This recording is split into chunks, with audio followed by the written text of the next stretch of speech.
Cependant, la solution n'est pas toujours de s'en aller. Partir, oui, mais pas à n'importe quel prix. Pas Paul Biya, les jeunes de la diaspora, les jeunes du Cameroun ont bel et bien suivi le discours et ont voulu même, ils ont décidé de prendre conseil et d'appliquer ce que vous avez dit. Mais regardez un peu cette première vidéo. I'm private like the airports I land in.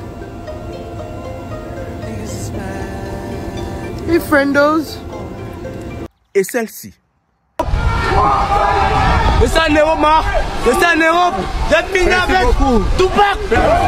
Vous avez vu que votre fille Brenda Biya, elle n'a pas fait de concours au Cameroun pour entrer à l'ENAM.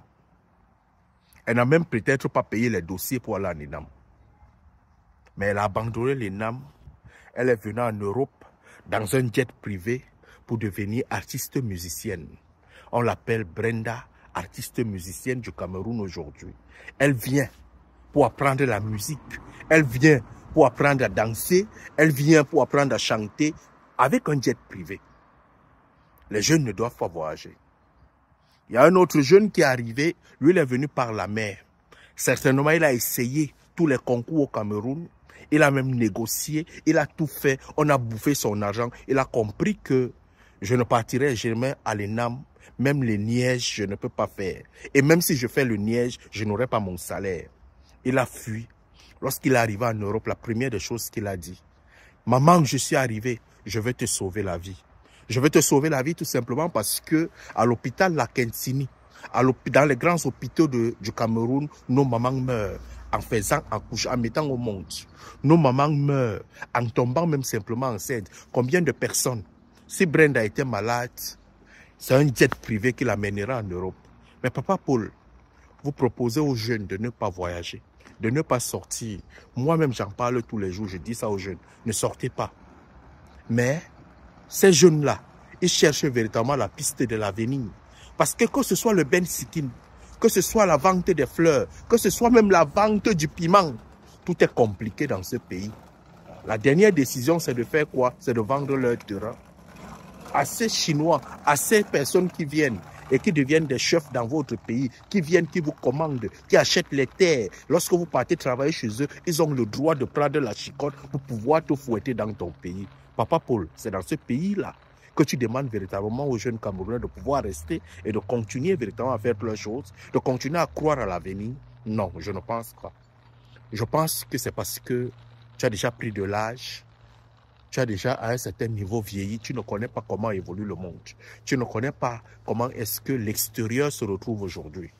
Si tu avais le temps d'avoir encore l'âge de pouvoir marcher dans les rues de Yaoundé, de marcher dans les hôpitaux du Cameroun, de marcher dans tous les couloirs du Cameroun et quitter de là, entrer en Europe pour pouvoir faire la comparaison de l'évolution entre le Cameroun, l'Europe ou sinon même la comparaison du Cameroun avec notre voisin de la Côte d'Ivoire, je crois que tu comprendrais que le Cameroun est un petit cimetière.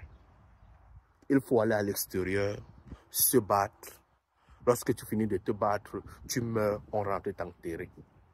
C'est ce qu'est devenu le Cameroun. Il n'y a plus d'espoir. Il n'y a plus d'avenir.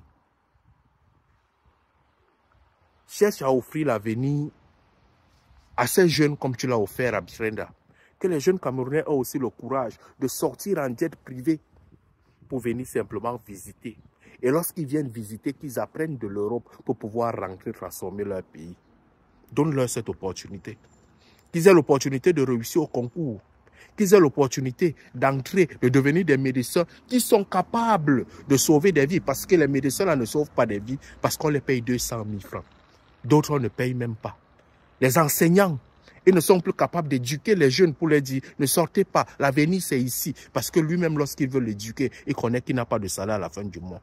C'est cette jeunesse-là qui ne doit pas sortir. Je le leur dis tous les jours. Mais les mots me manquent pour pouvoir continuer à les encourager à rester au pays. Les jeunes Camerounais ont accepté de mourir. Ils entrent dans la Méditerranée, dans l'espoir de sacrifier leur vie pour pouvoir survivre. Comprends un peu le texte. Ils entrent dans l'espoir de sacrifier leur vie pour pouvoir survivre. C'est ça la jeunesse camerounaise. Sauve ton peuple. Sauve les Camerounais. Fais quelque chose. Donne la place même comment on l'appelle encore? À ton fils. Parce que lui, il voit encore les choses différemment. Il comprend que le monde d'aujourd'hui, c'est la technologie. Il comprend que le monde d'aujourd'hui, c'est l'intelligence artificielle. Il comprend que le monde d'aujourd'hui, ça va vite. Toi, tu n'as plus besoin de ça, tu ne le comprends plus. Tu le comprendras peut-être.